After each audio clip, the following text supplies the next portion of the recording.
Nightworkers, what made you say, I'm quitting tomorrow? What's up, everyone? Thanks for stopping by. If you love real stories, strange moments, and late night vibes, you're in the right place. Story 1. Man, I used to pull overnight duty at this dog daycare, right? Cage-free setup, just me, a busted little cot, and like 20 dogs snoring louder than a freight train. Cool gig. Until 3 a.m. rolled around and the universe decided to get weird. There was this big ol' 85-pound coonhound named Remington. Sweet dog during the day. Total gentleman. But at night? Nah. Different dude. I'd wake up out of nowhere, no sound, no bark, and there he'd be, standing a foot from my face, just staring. No tail wag, no panting, no, hey bro, gotta pee, just locked in like he was judging my life choices. I'd mumble, all right man, chill, pat his head, tell him to lie down.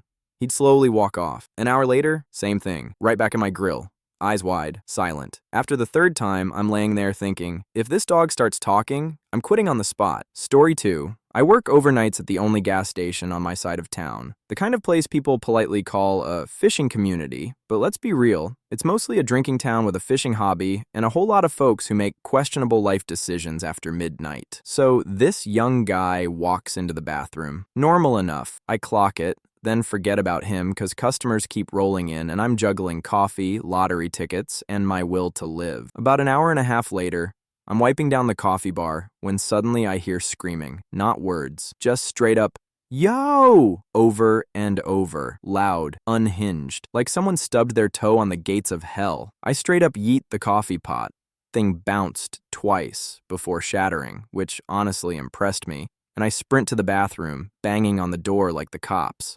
Door flies open, and there stands this dude who looks exactly like Joey from Friends, except completely naked, sweating like he just ran a marathon in a sauna. I mean, sweat was dripping everywhere. Man looked like a human car wash. He yells, "What?" Like I'm the one causing problems. Now I'm 5'2", alone, 26 years old, working the night shift. I am not exactly intimidating, but I still managed to squeak out, you good? He goes, totally calm, yeah. I'm fine. I'll be right out. Then he gets dressed at warp speed and bolts out the front door without making eye contact. Gone. Vanished. Like a weird, sweaty ghost. And here's the kicker. I checked the bathroom afterward, bracing for disaster. Nothing. Not even a paper towel out of place. To this day, I have no idea what happened in there. And honestly, I don't think I want to know. Story 3. I used to work nights at Walmart, which is basically a front row seat to the weirdest human behavior on earth. You think you've seen it all until someone shows up with a very specific mission at 2 o'clock in the morning. So one night, this young woman walks into the cleaning aisle. Pretty normal looking at first glance, except she's wearing a single work glove on her left hand. Right hand completely bare. Already a little suspicious, but hey, I've learned not to ask questions unless something's on fire. Then she grabs a duster and starts swinging it. Not casually, not testing the fluff. I mean full-on sword balance test. Holding it out, flicking her wrist, giving it that little swish like a samurai in training. She studies it for a second, puts it back, grabs another one, repeat, over and over and over. I'm stocking shelves nearby, pretending not to stare, but this goes on for a solid 45 minutes. Same routine, pick up duster, swing it. Evaluate, reject. Next candidate. At some point, I'm seriously considering going to the back room to see if we have some premium championship-level dusters hidden away. Like maybe she's searching for Excalibur, the cleaning edition. But nope.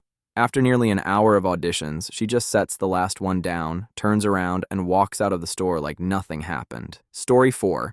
I worked at this outdoor pool that stayed open 24 hours during the summer, which sounds chill until you realize 3 a.m. at a pool is basically the Twilight Zone. No swimmers, no music, just bugs buzzing, and that eerie splash sound from the filters running. So it's me and my coworker sitting in the pool office, half awake, scrolling our phones, counting down the hours till sunrise. Out of nowhere, bang, bang, bang. Some dude is slamming both hands against the office window like he's trying to break in. Me and my coworker jump so hard we nearly fall out of our chairs. Heart instantly in my throat. This guy looks completely unhinged, sweaty, wild eyes, pacing back and forth, yelling that they're coming for him. Not explaining who they are, just panicking like the apocalypse is 5 minutes away. And here's the worst part. It's the middle of the night. Empty parking lot.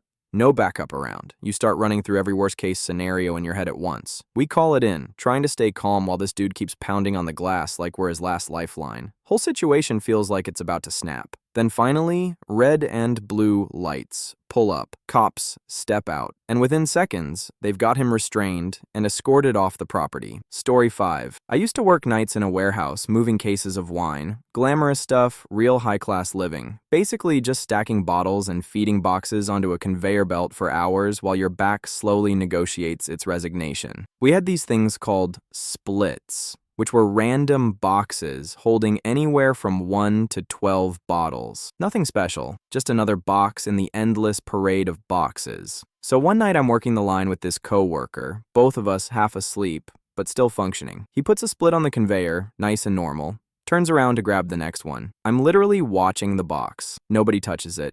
Nothing hits it. No loud noise. No bump. 3, maybe 4 seconds later, that box suddenly launches itself off the belt at a perfect 90-degree angle like it just got kicked by an invisible mule. Boom! Bottles smash everywhere. Glass shattering, wine splashing all over the rack. Whole mess in seconds. Me and my coworker just stand there staring at each other like, did you see that? Because there was no logical reason. No forklift nearby, no jam in the belt. No loose edge we could find, just a box that decided it was done participating in reality. We cleaned up the mess, clock kept ticking, shift kept moving, but that moment stuck in my head. Not because it was scary, just because sometimes, in the middle of the night, when you're tired and the building's humming and everything's a little too quiet, stuff happens that makes you go, all right, that was weird as hell. Story 6.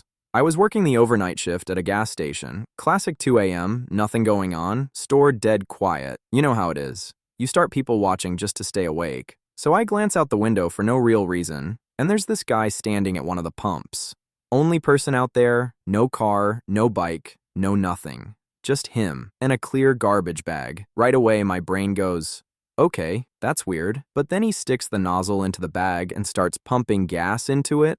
Like that's a totally normal container. No hesitation, no rush. Just calmly filling it up like he's making a grocery run. I'm frozen behind the counter watching this unfold, thinking, there is absolutely no training manual for this situation. He fills the bag about halfway, ties it off nice and tight. Then, and this is the part that really got me, he puts that bag inside another garbage bag, double-bagged gasoline, like he planned this. Then, he just turns around and walks off into the night. No vehicle. No explanation, no eye contact.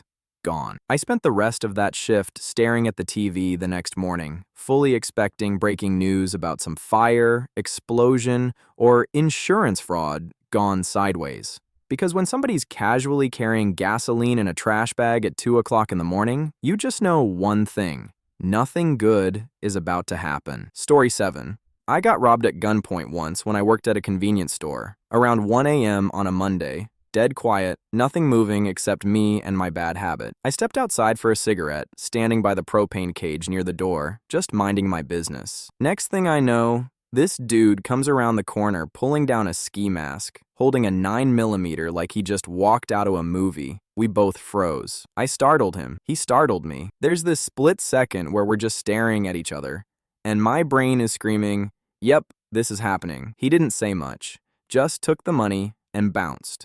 Quick, clean, gone into the night. And to this day, I've never heard if they caught him or not. Story 8. I used to work night shift in this 24/7 hospital lab. Just me and Henry, our phlebotomist, holding down the fort while the rest of the world slept like normal people with functioning life choices. So it's around 3 a.m., dead quiet, fluorescent lights buzzing, vibes already cursed. In walks this outpatient with a doctor's order for a semen analysis. At 3 in the morning. Red flag number 1, but whatever. We process the order like professionals. Henry starts explaining the collection procedure, and I head back to the lab thinking my part's done. 5 minutes later, Henry comes back looking like he just smelled something foul and goes, hey, he's asking for you to explain it. I'm like, excuse me? Absolutely not. But duty calls, so I grab the cup, slap on my customer service voice, and walk up front. All right, sir, here's your specimen cup. You can use the private room and drop it in the box when you're finished. Simple, clinical, done. But nah, this dude keeps asking, so how exactly do I collect it? And the way he said it, slow, dragging it out, made my skin crawl. I look up, and this man hits me with the creepiest grin I've ever seen, then straight up winks like we're sharing some inside joke. Instant fight or flight, mostly flight. Before I can even respond, Henry swoops in, grabs my shoulder, and quietly goes, "Go call security, now." Next thing I hear is raised voices at the counter, chairs scraping, that whole situation escalating fast. Security shows up, escorts the guy out, and suddenly my peaceful night shift turns into paperwork and police statements till sunrise. Story 9. Back in college, I worked third shift at a gas station. Graveyard hours, fluorescent lights buzzing, coffee that could legally qualify as motor oil. You see the same faces over and over at that time of night. Truckers, insomniacs, and the occasional character who makes you question humanity. So there was this one guy, came in like clockwork, maybe twice a week. Same routine every time. Pack of smokes, large coffee, exact change on the counter. Totally calm, never caused problems. Never raised his voice. And then, right before leaving, he'd casually go, "Hey, you want me to blow you?" Just like that. Same tone you'd use to ask if somebody wants a receipt. First time I thought I misheard him. Brain did a full double take. But nope, that was the offer. Clear as day. I just blink, keep my customer service face on, and say, "Nah man, I'm good." Ring up the sale, hand him his change, and hit him with the classic, "Have a good one." And he would, every time. No arguing, no pressure, no drama, just a polite offer, polite rejection, and he'd walk out sipping his coffee like we just discussed the weather. After a while, it got so routine, I'd see him coming through the door and think, all right, here comes the weekly proposal. Story 10. Hotel desk clerk here. Winter is when things get weird. Not busy weird, but too quiet weird. Like the kind of quiet where every footstep echoes and the vending machine sounds like it's plotting something. So late last winter, this lady walks in needing a room. Totally normal interaction. ID, credit card, small talk, boom. Key card made, transaction complete, easy. She should have turned around and headed to the elevator. Instead, she just stood there, smiling. At first I didn't clock it as creepy. Just figured she was tired or spaced out. But then I noticed her eyes, locked straight on mine. No blinking, no movement, just this weird frozen grin like somebody paused her mid-thought. I hit her with the customer service script. "Anything else I can help you with?" No response. I ask again. Couple seconds later, she snaps back like a computer rebooting. "Oh no, I'm fine." But she still doesn't move. Now I'm standing there thinking, lady, either go to your room or start explaining the plot twist. After about 5 solid minutes of staring, and I mean long minutes, she finally turns and walks down the hallway, slow. No rush, just gliding off like a background character in a horror movie. 20 minutes later, a couple shows up wanting to see a room, so I grab the master key and head down that same hallway. And guess who's still there? Creepy smile lady. She's half hidden behind this wall partition, like she's playing the world's worst game of hide and seek. I swear I don't think she ever even went into her room.